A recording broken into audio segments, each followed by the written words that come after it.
Hello, আসসালামু আলাইকুম guys, কেমন আছেন? অবশ্যই সবাই ভালো আছেন।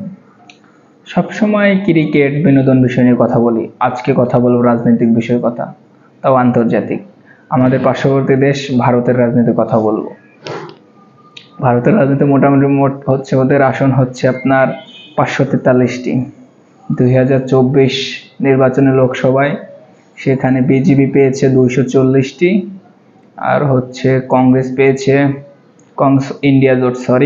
কংগ্রেস ইন্ডিয়া জোট পেয়েছে 233টি, আবার ইন্ডিয়া বিজেপি জোটে পেয়েছে 293টি।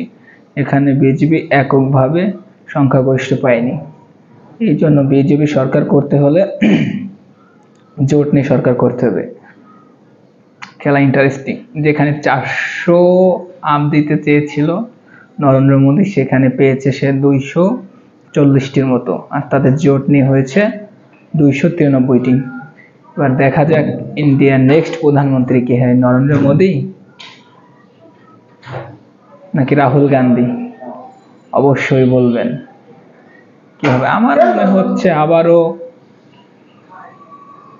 মোদীজি আসতে পারে প্রধানমন্ত্রীতে। দেখা যাক কে নেক্সট ইন্ডিয়ার প্রধানমন্ত্রী হয়। অবশ্যই আপনারা কমেন্ট বক্সে জানিয়ে যাবেন নেক্সট প্রধানমন্ত্রী কে হতে পারে।